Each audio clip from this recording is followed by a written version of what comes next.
Bonjour, ici Patrick Pierrat. Voici l'essentiel des nouvelles en ce jeudi 14 septembre. CDPQ Infra, la filiale de la Caisse de dépôt chargée de mener à Montréal le projet du réseau express métropolitain, le REM, a indiqué que le coût de ce projet s'élève maintenant à presque 8 milliards de dollars. Il était estimé à 5,5 milliards en 2016 lors de l'annonce du projet. Selon CDPQ Infra, cette hausse s'explique par les conséquences de la pandémie et de la guerre en Ukraine, mais aussi par la découverte inattendue d'explosifs centenaires dans le tunnel du Mont-Royal qui ont retardé les travaux. Le gouvernement Legault envisage de créer un comité sur l'identité de genre. Le ministre de l'Éducation, Bernard Drinville, a annoncé qu'un comité scientifique pourrait être mis en place avant la fin de l'année pour examiner les questions sur l'identité de genre. Selon le ministre, ce comité poserait un regard très apaisé sur ces questions et regarderait les faits et la science. Drinville a écarté une proposition du Parti québécois de plutôt tenir une commission parlementaire sur le sujet.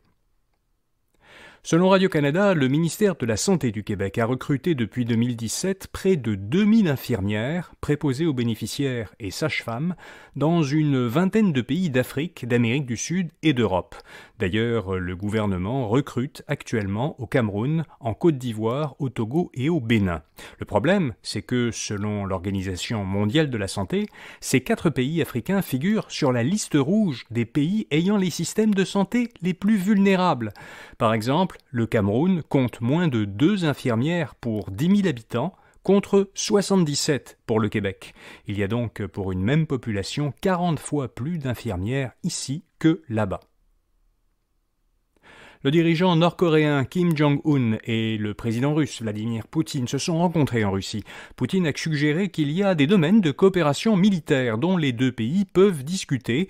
Il soutient toutefois que la Russie respecte les sanctions internationales qui lui interdisent d'acheter des armes à la Corée du Nord.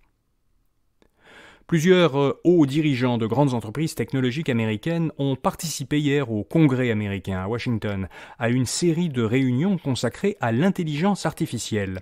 Les membres du Congrès qu'ils ont rencontrés cherchent comment mieux encadrer le développement rapide de l'IA. Le patron de Tesla et Twitter, Elon Musk, a dit qu'il y a un consensus fort pour une réglementation de l'intelligence artificielle. Selon lui, un dérapage de l'IA pourrait mettre à risque la civilisation. Au Québec, au moins 7 sites web gouvernementaux, dont ceux du ministère de l'Économie et d'Investissement Québec, ont été visés par une attaque de type déni de service. Ce type d'attaque surcharge le serveur d'un site en multipliant les demandes de connexion. Sur le réseau Telegram, le groupe de pirates russes No Name a revendiqué la cyberattaque. Ils disent avoir agi en réponse au soutien que Justin Trudeau a réaffirmé à l'Ukraine la semaine dernière au sommet du G20. Rien n'indiquait hier soir que des données avaient été compromises à la suite de cette attaque. À son plus récent trimestre, la Société des alcools du Québec a enregistré un résultat net en baisse de presque 8% par rapport à la même période l'an dernier. Ses ventes aussi ont légèrement diminué sur un an. Le PDG de la SAQ a dit que la société d'État allait surveiller ses dépenses.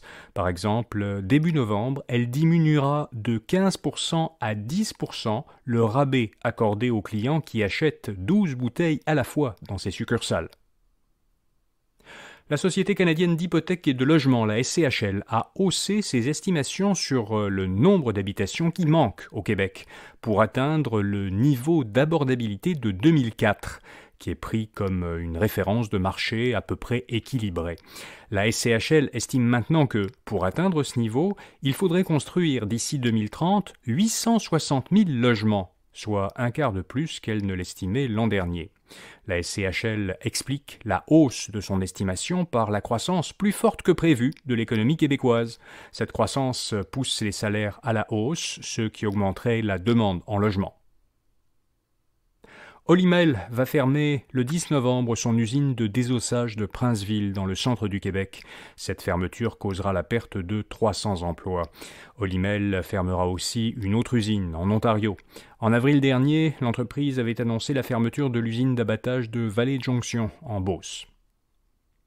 Et puis, à compter de novembre, Breeze Airways, une compagnie aérienne américaine à bas prix, reliera Plattsburgh, dans l'État de New York, à Orlando, en Floride, pour un prix minimum de 59 $ américains, l'aller simple. L'aéroport de Plattsburgh est situé à environ 100 km au sud de Montréal. Le PDG de Breeze dit qu'il espère y attirer beaucoup de Québécois. Voilà, vous savez l'essentiel. Bonne journée et à demain matin.